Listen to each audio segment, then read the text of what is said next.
All right, we are back here on the Crash Report with the one and only Deron Miller, formerly of CKY, primary songwriter, guitar player and singer in that band, now in 96 Bitter Beings. Deron, what's going on, my man? Thank you. I'm doing well under the circumstances, and I always say that. I mean, the pandemic is driving us all crazy. There's certain days better than others. Sometimes, as probably all of us, we find ourselves caught in a situation where we feel like we're imprisoned in stagnant, a stagnant environment where we're not able to move forward in any way. But those days can be pretty crazy. But I mean, trying to keep busy. I play drums, I write songs on guitar, I cook a lot. I try to do as much as I can with the family, and my wife is gone a lot, so she's still working, and they're making a lot of independent films right now. So one of the films that she's working on, you're in, right? Time's Up. It's a slasher film. I don't know if I'm in it or not. I don't know anything about it really. I think maybe, I don't know. I think there was like a campaign fundraiser for it, and I don't know if they used my name because I was never cast as anything.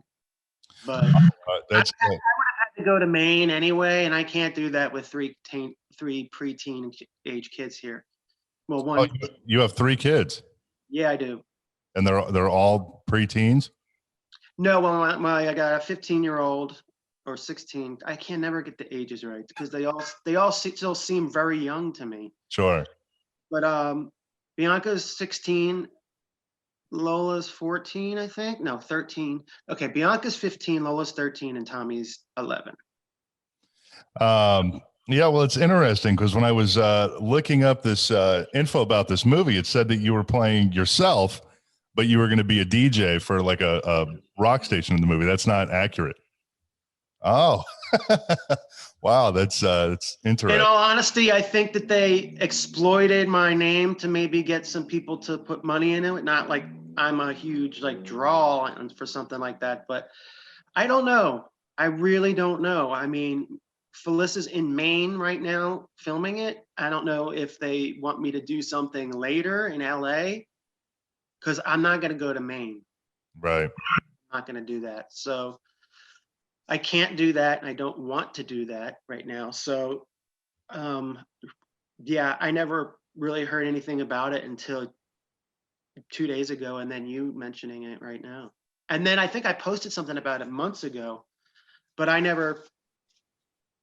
So nothing ever got off the ground with that? No filming or anything like that with you? I don't think so. Oh. I don't know. I don't know anything about it. I'm not skeeved or angry or anything. Right. I just don't know the details of it. And people have been saying, what's up with this movie? And I should know something, but I don't at all. So whatever. I am really, really interested in getting into acting. I really, really want to do that, but I don't want it to be specifically one genre. I mean, I would love to do horror movies, but I have all these other ideas for I write a lot of short stories. I mean, there's my lyrics, but then I write short stories, and I have these really sick, cool ideas that introduce bizarre, psychotic realms of behavior that people don't usually touch upon, and it's kind of humorous. And I would like to do that and do it on my own, but it's always the funding. Well, and yeah. You've done some stuff with your wife is an actress, and you guys have done some stuff together in the past, right? Couple things. But you kind of want to get into it more on your own and dive into it a little more?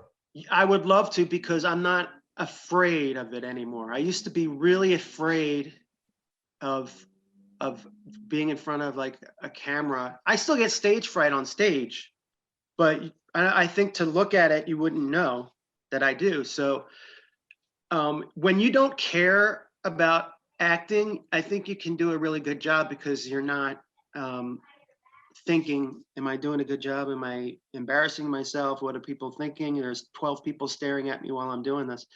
I don't care about that anymore. So I'm really confident in that aspect.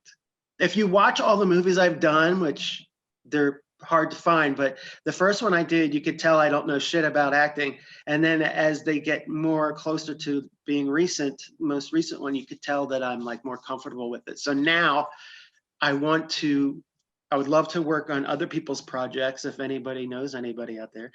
But I would also like to see some of my ideas come to fruition as well. Maybe do a couple shorts or something, because my stories are short. So I could probably do some short story stuff too. Well, you've kind of always been kind of a big horror fan, right? I know you want to branch out from that, but I know you've been a big horror fan. And if I believe when you were first starting CKY, the initial name that you had pitched was I Dismember Mama. Yeah, The 1972 horror film. that's right. I had the big box video cassette from a rental store.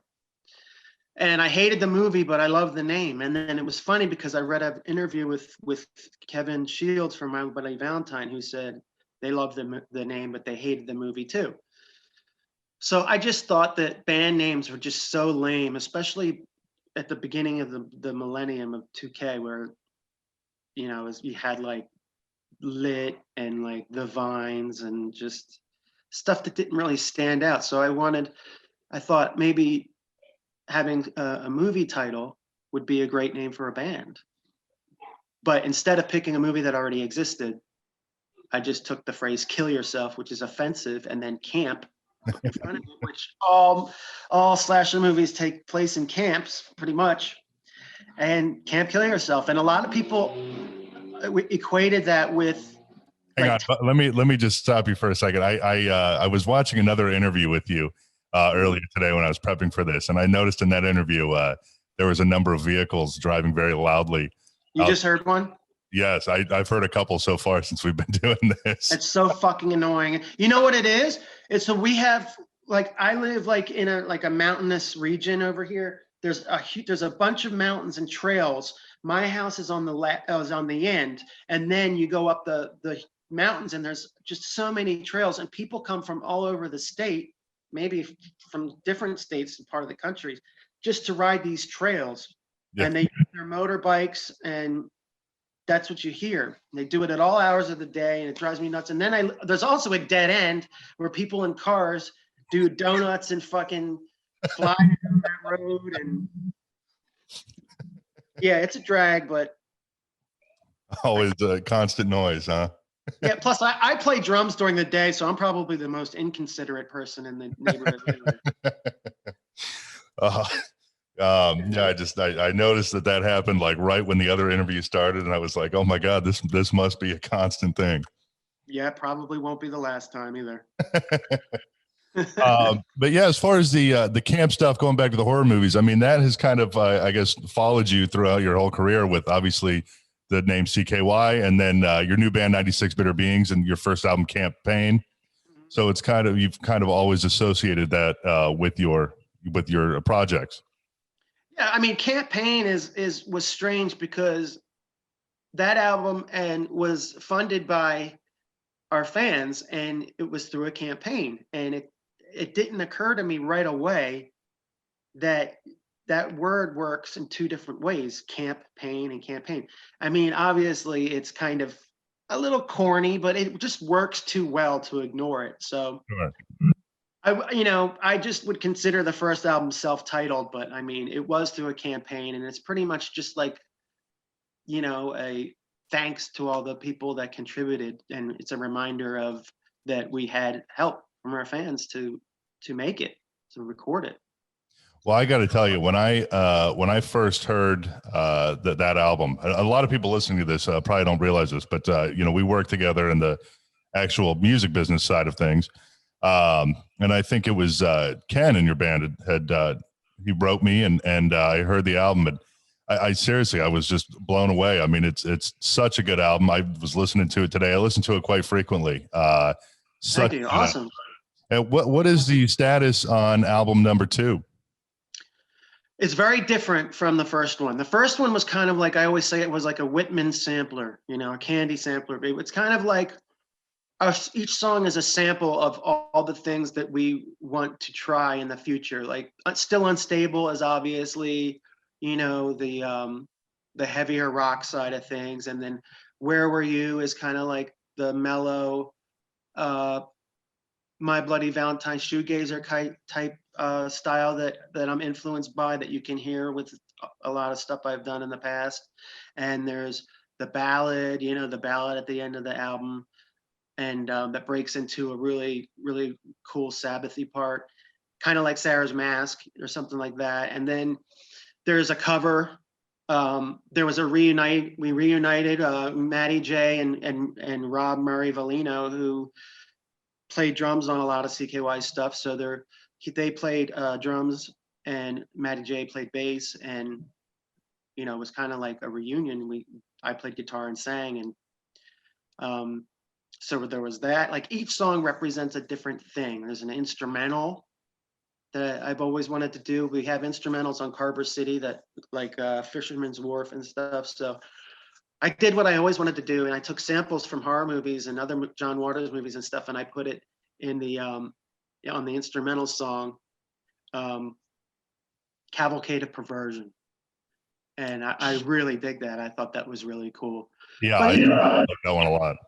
yeah, it's like I tried to make it like not just a sampler of like what you can expect and what kind of styles you can expect from us in the future. It's not just limited to what we're gonna do, but it's also like kind of like a throwback to what a lot of the fans expect. And I wanted them to know that I wasn't gonna make any kind of departure from my sound or style. And it's kind of just like, this is what I'm going to be doing. This is what it is. It's the past going into the future and getting better. So is there a tentative like timeline for the second album? Yeah. Tomorrow, actually, I'm going to get in touch, and we're going to start talking about singles and release dates and all that stuff.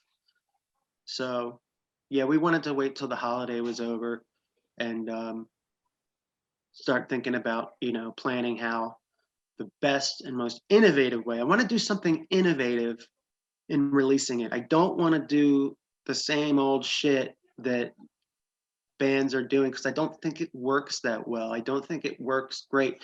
So with the record company I'm with, I want to try to convince them into trying some kind of innovative release, some kind of like single or a 7-inch or something like just different from the way they roll albums out now, So we'll see.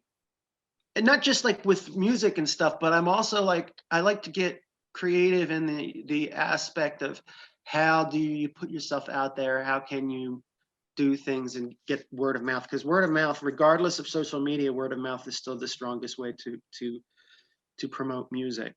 So I agree, and I think as far as in terms of bands getting creative and stuff, I do feel like the bright side of this pandemic has been a lot of bands I think have had to really kind of dig deep, and find new ways to go about things.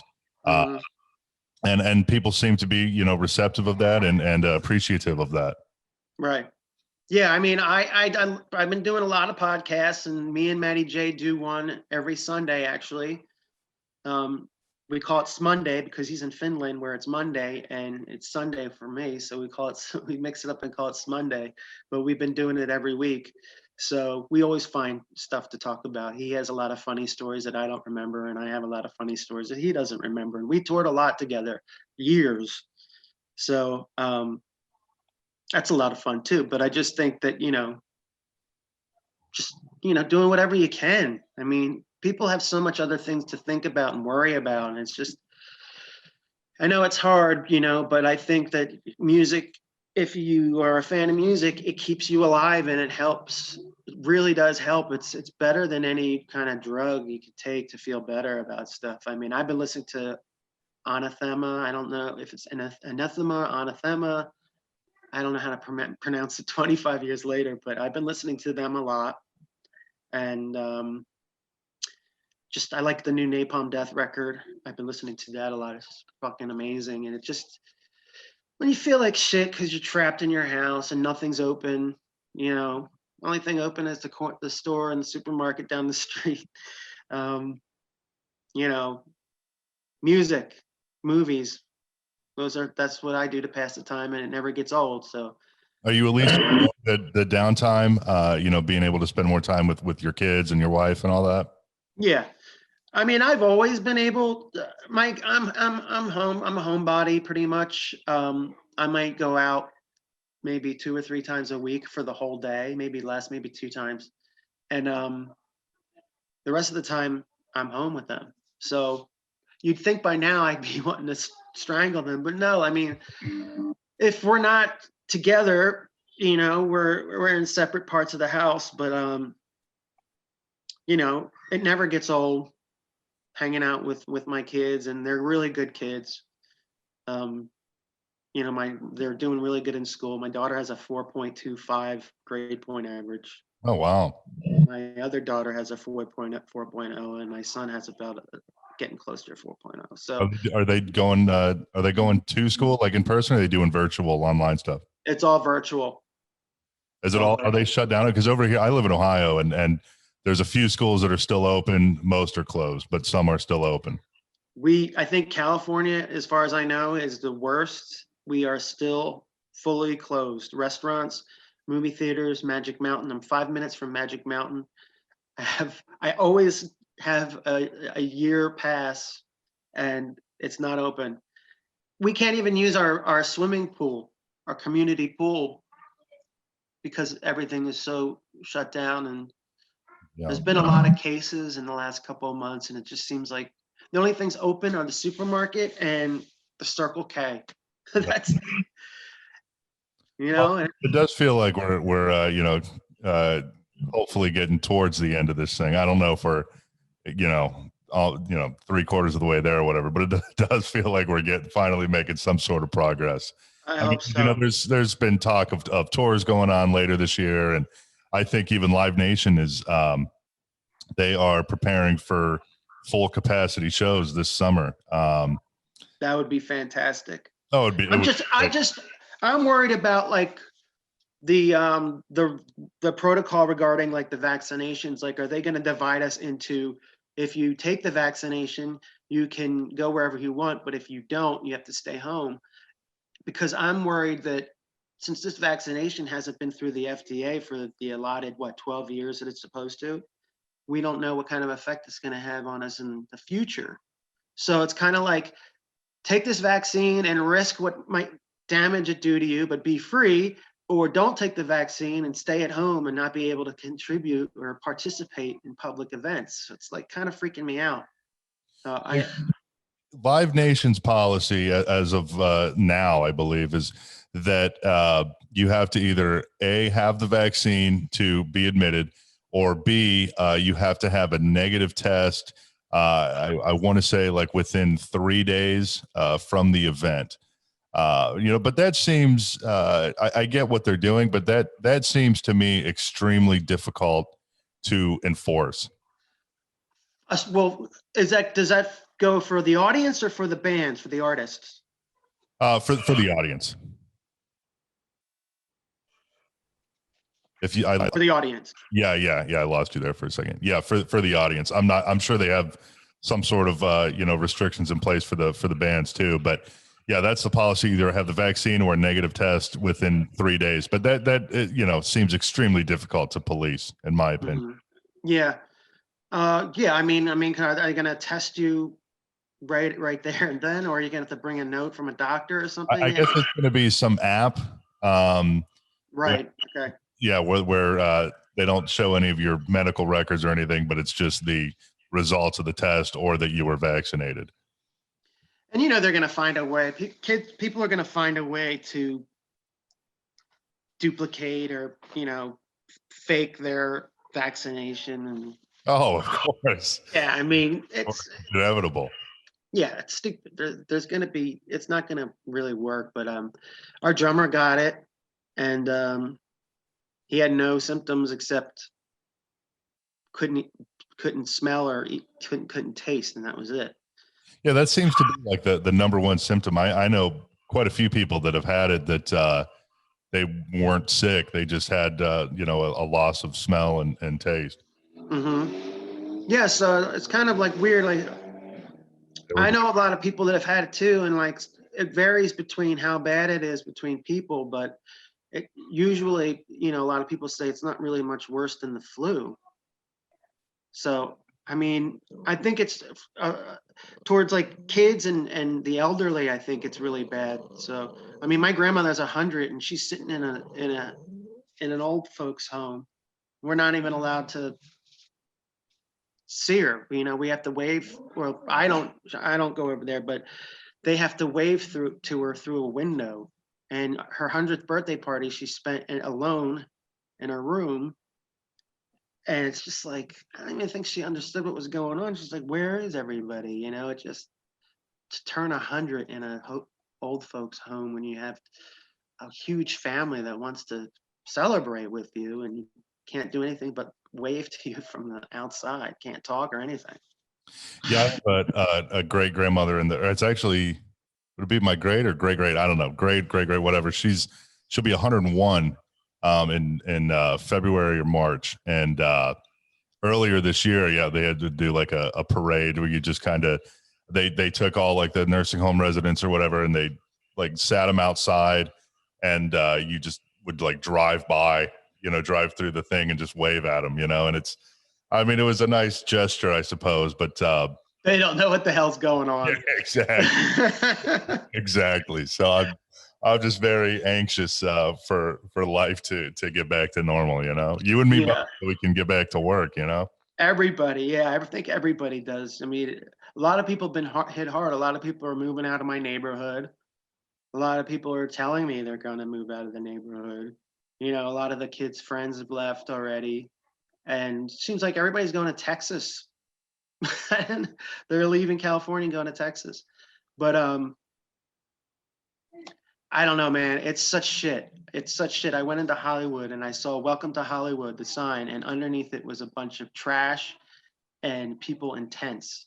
And it's just like, it's unbelievable the amount of, I forget what they call them, what the slang for is it, but the rows of tents. They're like tent neighborhoods or something like that, or Tent cities. what are they called? Well, over here we have like a thing called tent city. Tent cities, Yeah. tent towns, or tent towns. And in Los Angeles, they're unbelievable. Like it's insane, and it's just, why aren't people doing anything about that? You know.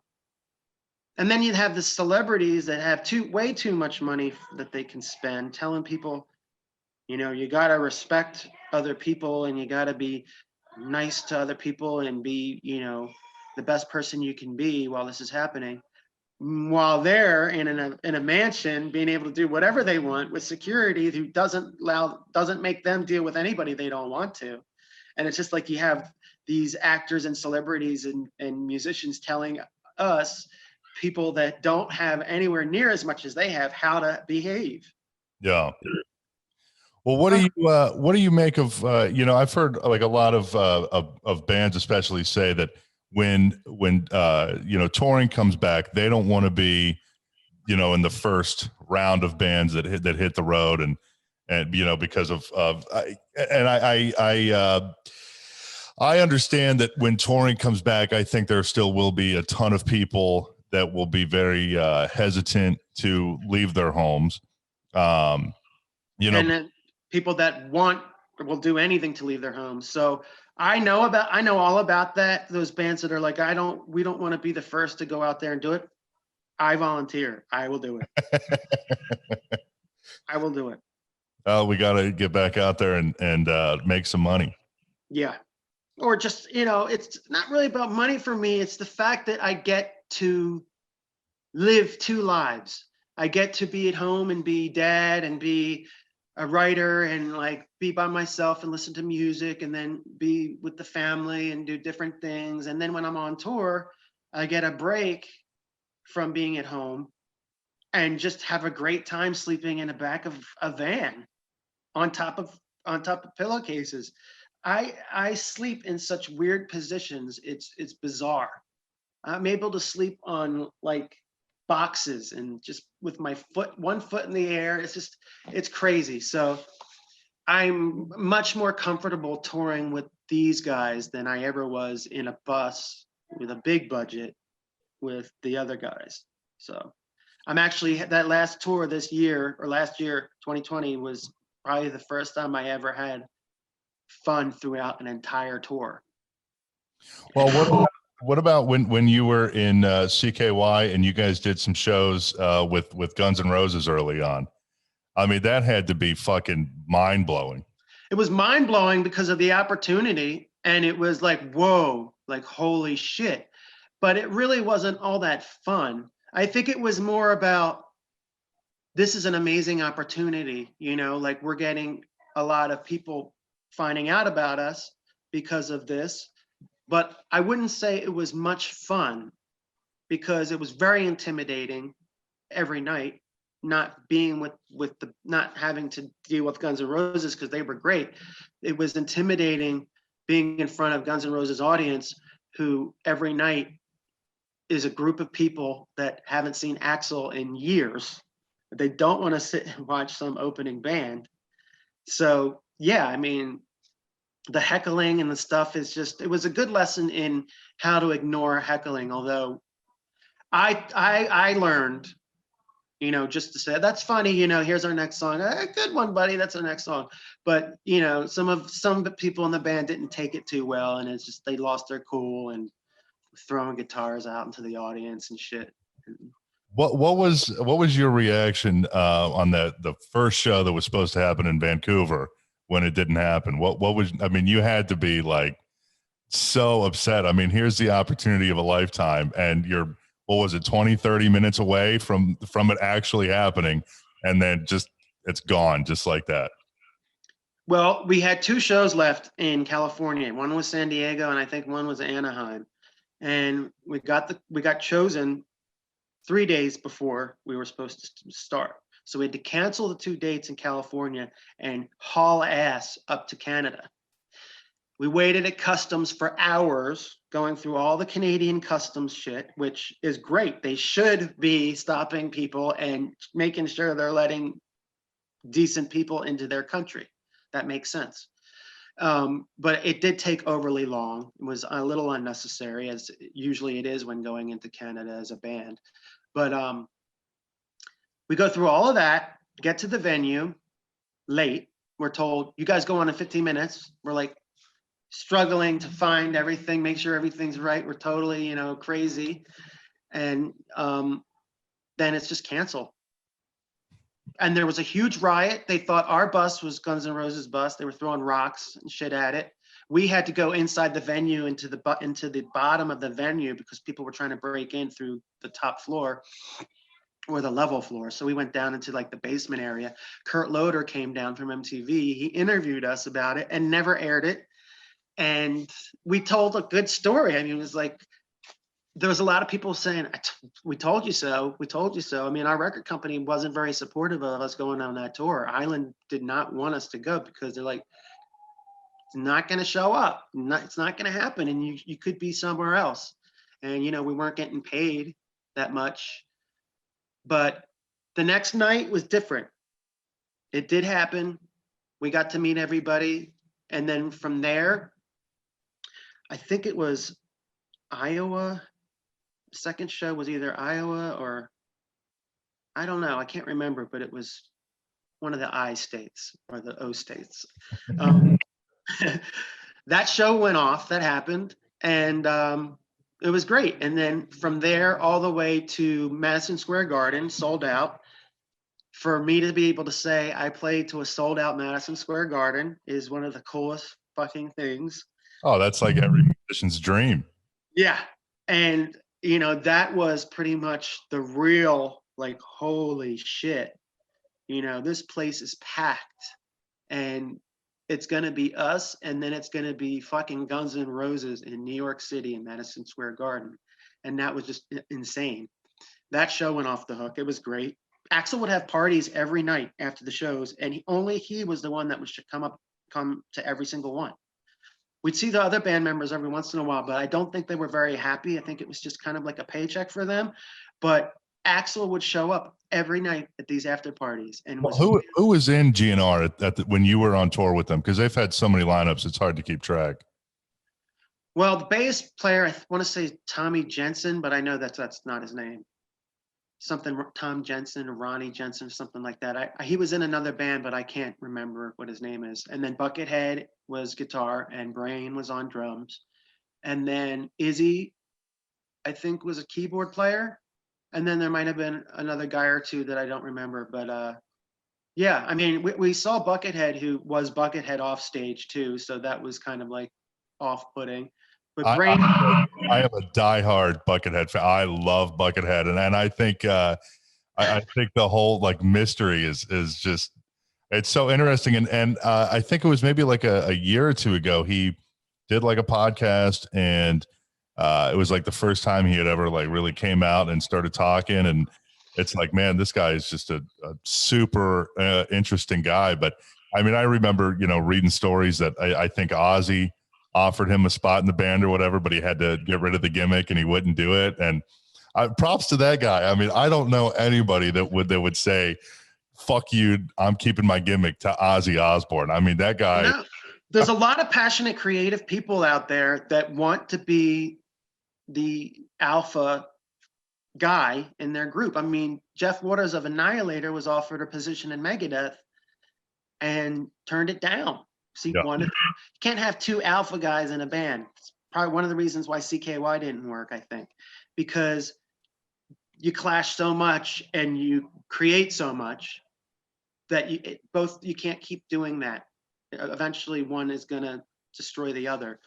But yeah, I mean, and Buckethead did not, it's not like he was like, okay, I got to take this bucket off. And I mean, as far as I remember, like meeting him at the after parties, I would like ask him stuff and he would just kind of like grunt, you know, like he didn't take the off.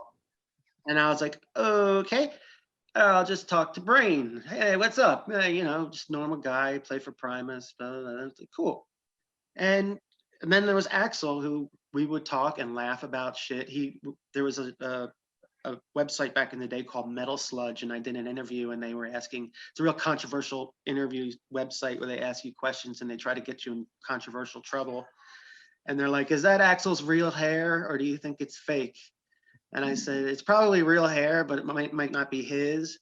And I talked about, you know, his singing and all that stuff. And then the next, after it was posted, he said, yeah, I saw your Metal Sludge interview. And I was like, oh, he's like, yeah, I agree with you. I agree with everything you said. I thought it was cool.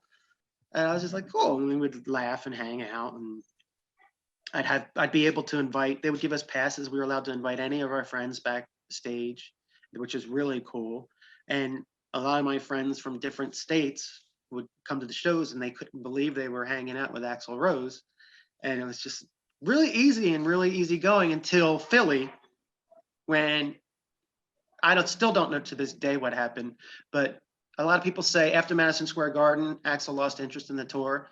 He just wanted to do the Madison Square Garden thing. I also heard that he was in Philly, but at a bar because he met some girl. I know that's been debunked. I don't think that's true, but I really don't know what happened. He just did not show up for Philly.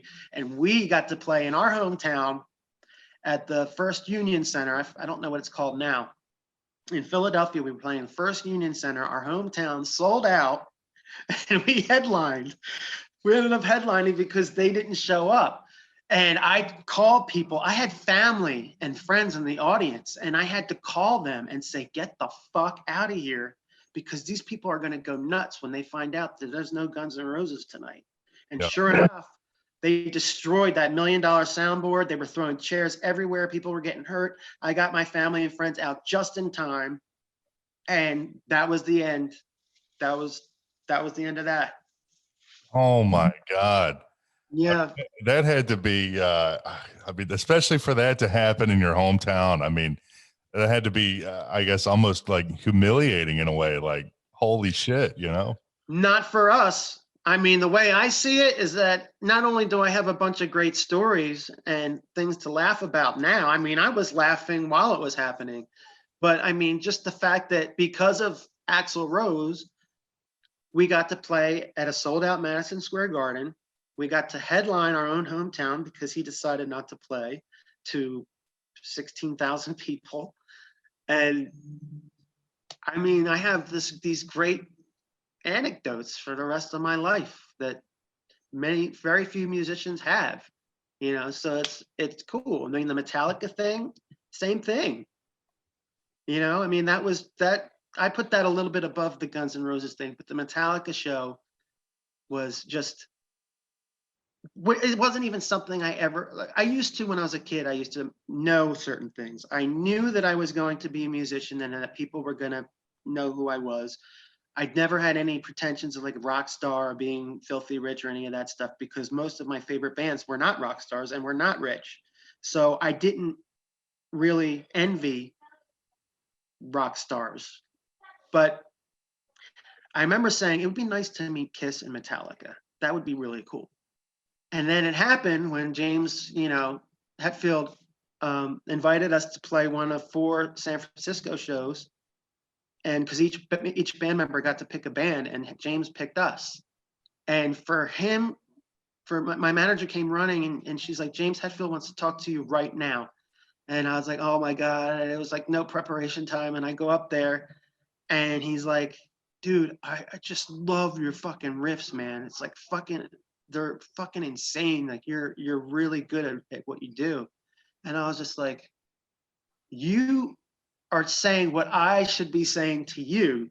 So it was really crazy. I mean, it was just such an honor. And it was just unbelievable how cool he was. And he watched us from the balcony and just like, you know, and then to add to the fun of that evening, their set list that night was all first 4 albums.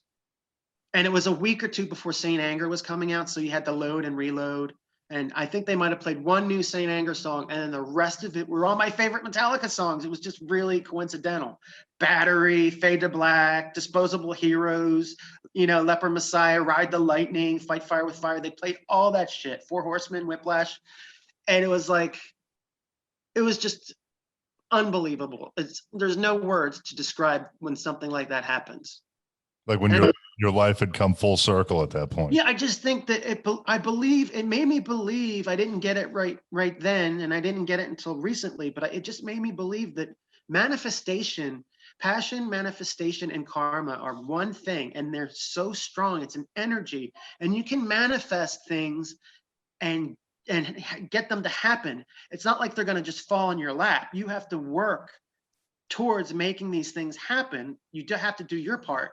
But if you manifest something, you'll notice, if you're passionate enough about what you're trying to manifest and what you're trying to get to happen, you'll notice that one thing leads to another. Like when we were looking for a booking agent, Ken sent you the CD, you knew who we were, but Dimitri, who does the European side of what you do, was working with James Murphy when I was working with Murphy, which was another weird thing that happened. I always wished that I could work with James Murphy on something, and I manifested that, and that happened. And then because Dimitri had worked with James Murphy and something had happened there, it just all comes together. And that has happened so many times in my life. And I don't think it's coincidence. I think it's just a manifestation. It's the universe. So yeah, I'm a spiritual person. I am not religious. I am spiritual. And I think at this point in my life, being 44 years old, there's just too many things that have happened that I can't just, you know, dismiss as oh, cool. Yeah, that's cool that happened. It's just too much is going on. So I think the manifestation and passion for things you'll get from the universe. That's what I believe. Well, I want to go back on 2 things that you had said. One, with the whole Philly thing in GNR, did you ever get a chance to talk to Axl after that? No. So you've never seen him or talked to him again since that happened? Never again, never. Wow. He thanked us on Chinese Democracy. Oh, did he? But yeah, but he wasn't in Philadelphia. So they say. Some people say he was, some people say he wasn't. I don't remember if any of the other band members were there or not. I just remember the stage manager saying, you guys better get out of here because they're not here. So I don't know if they never bothered to leave New York, or or what happened, but that was the last we heard from him. And it was also the last I heard from James Hetfield. After the Metallica show. Yeah, I tried. I wanted to get his email. I wanted to give him my email and phone number. I thought that was a little bit overstepping. I didn't want to seem like that guy. But there are some opportunities where I do know some people that know Metallica very well. So I'm going to try to manifest that situation again. The other thing I wanted to go back to was you had mentioned about, part of the reason CKY not working was with, two alphas in the band. And, when you guys, I think it was in 2014 when you guys were maybe going to do a reunion, you and Chad. Do you think that it was, do you think it was for the best that it didn't work out in the end? I mean, do you think you guys are both happier doing what you're doing now? Or, is there any part of you that would ever want to go back to that, even if it's just a one-off hometown Philly thing, maybe with Guns N' Roses or something? I mean, if it was something that was so big and unable to turn down, then of course. But 2014, that small section of time where we tried to see if anything had changed or any of us have changed, because I was almost just as much of a part of that disaster as anyone else. So I take my blame for what I did and whatever happened. I mean, it's no secret. I mean, but reconnecting in that week, it was like a week or 2 weeks. It was really weird. It was worse. It was.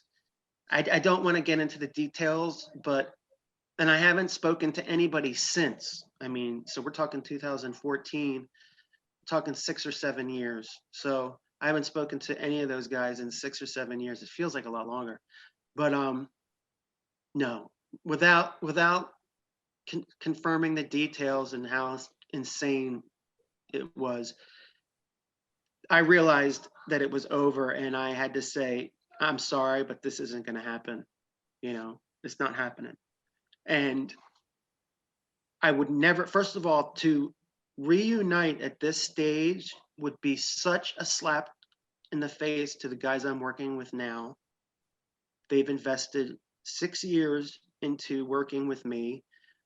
They're amazing musicians. We've created a lot of great music and are going to continue to create good music. The idea of me doing a Kiss kind of thing, and Gene and Paul telling Eric Singer and Bruce Kulick, sorry, we're leaving to get back with Ace and Peter, is just something the fans wanted, but it's just it's a money thing, and I wouldn't do it for money. So no, at this point, no.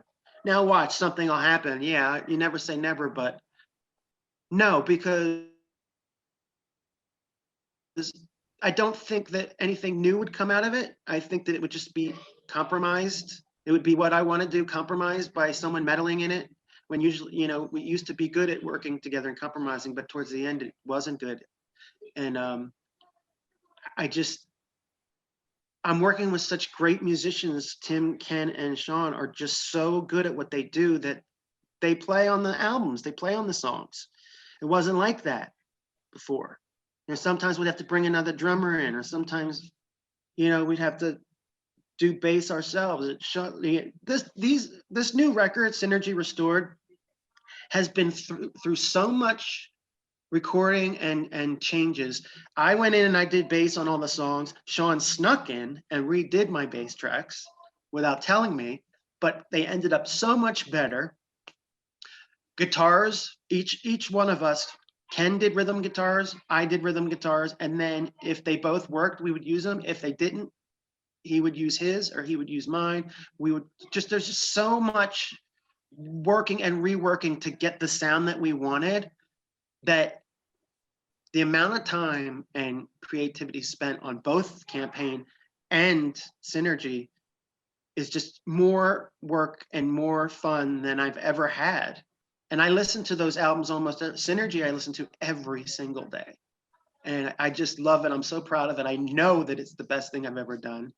And I would know if I was lying to myself. I would come up with something else to say about it. I would say, no, it's good. I mean, I think people will dig it. But if anybody that loves my stuff the way I do is going to hear this and think that, I think that's going to be the general consensus. But as far as going backwards to people that aren't as good or talented as the guys I'm working with now and just doing stuff from the past, because the old songs that I wrote sound better now live anyway. Does it bother you that those guys are, going out and touring on the songs that you wrote and that you created? Does that bother you at all? No, I think it bothers them. Bothers them more than it bothers you? Bothers the fans. I guess I could kind of see in that almost make you feel kind of good, right? Like a little just kind of. In a sense it does. I feel like I'm moving forward. I mean, it's one thing if, there's a lot of bands that start two different versions of an old band that they had. There's like 2 Rats, 2 Warrants, 2 Poisons. There's like all these crazy